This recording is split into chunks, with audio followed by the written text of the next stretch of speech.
అందరికీ నమస్కారం. వేదిక్ శ్లోకాస్ మీకు స్వాగతం పలుకుతున్నది. మహాభారతం పార్ట్ 12 కంటిన్యూషన్. వ్యాసుని మీద భక్తిగల ఆ దాసి ఈ అవకాశం తనకు దొరికిన అదృష్టంగా భావించి వ్యాస మహర్షిని ఎంతగానో గౌరవించి పూజించింది.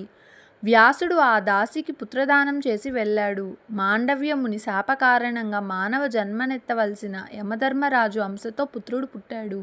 ఆ పుట్టిన బిడ్డకు విదురుడు అని పేరు పెట్టారు. అంబికా పుత్రుడు ధృతరాష్ట్రుడు, అంబాలిక పుత్రుడు పాండురాజు.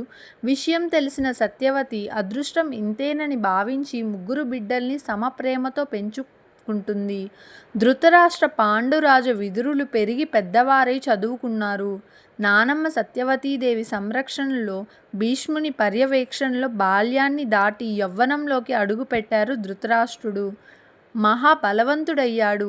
రాయినైనా చేతితో గ్రుద్ది పిండి చేసేవాడు. అంధుడు కావడం వల్ల అస్త్ర విద్యలు నేర్పలేదు. పాండురాజు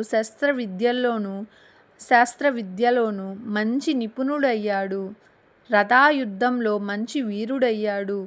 విదురుడు మాత్రం యుద్ధ విద్యలకు దూరంగా ఉండేవాడు. సమస్త ధర్మశాస్త్రాలను, రాజధర్మాలను క్షుణ్ణంగా అభ్యసించి పండితుడయ్యాడు. అప్పటి వరకు హస్తినాపుర సామ్రాజ్య రక్షణాభారం భీష్ముడే వహించేవాడు. యాదవరాజైన శూరసేనునికి ఇద్దరు సంతానం. పెద్దవాడు కొడుకు పేరు వసుదేవుడు, రెండవది కూతురు పేరు వృత్తాదేవి. శూరసేనుని మేనత్త కొడుకైన కుంతిభోజుడు సంతానం లేక శూరసేనుని కుమారైన వృద్ధాదేవిని దత్తు తీసుకున్నాడు. కుంతిభోజుని కుమారై అయింది కాబట్టి వృద్ధాదేవి అందరూ కుంతి కుమారై అని పిలుచుకుండేవారు. కుంతిభోజుడు ముని జనప్రియుడు కావడం చేత అతని అంతఃపురానికి ఎప్పుడు మునులు, మహర్షులు వస్తుండేవారు. వారి సేవకు కుంతి కుమారిని నియమించాడు కుంతిభోజుడు. ఒకనాడు కుంతిభోజుడు ఇంటి లేని సమయాన దుర్వాస మహాముని అతిథిగా వచ్చాడు. వచ్చిన మహర్షిని సాదరంగా ఆహ్వానించి ఆర్ఘ్యపాద్యుల్ని సమర్పించి స్నానానంతరం పూజా ద్రవ్యాల్ని సమకూర్చి సంతుష్ట భోజుని చేసి విశ్రమింపజేసింది కుంతీకుమారి. కుంతి సేవలను మహాదానందభరితుడైన దుర్వాస మహర్షి పుత్రికా వాత్సల్యంతో దగ్గరకు పిలిచి ఒక దివ్య మంత్రాన్ని ఉపదేశించాడు.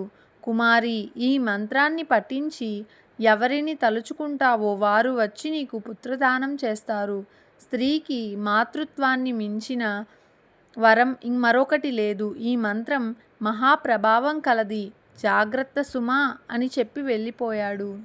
కొన్ని రోజుల తర్వాత సంధ్యా సమయాన గంగానదికి వెళ్ళింది కుంతీకుమారి. గంగానదిలోని గాలి తరంగాల మీద జిల్లు జిల్లుమంటూ ప్రతిఫలిస్తున్నాడు సూర్యుడు.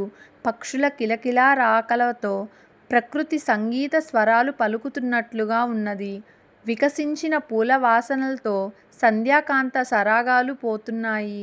మోహనమైన ప్రకృతిని చూస్తూ పరవశించే సమయాన విచ్చిన ముద్దబంతిలా కనిపిస్తున్నాడు సూర్యుడు. సరిగ్గా అదే సమయాన కుంతికొక ఆలోచన వచ్చింది.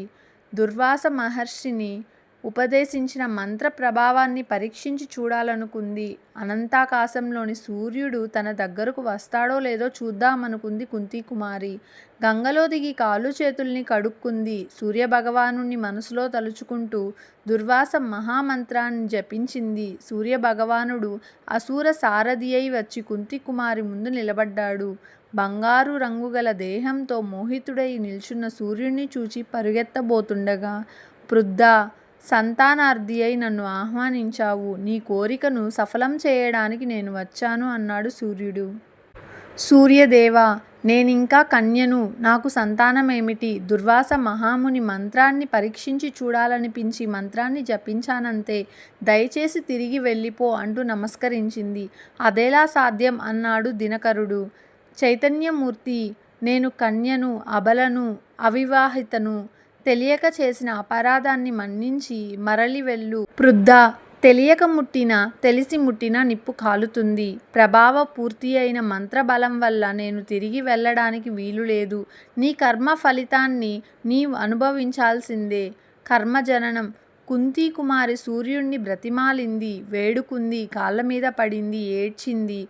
అయినా సూర్యుడు మంత్ర ప్రభావానికి బద్ధుడు కాక తప్పలేదు. కుంతీ కుమారి తల వంచక తప్పలేదు.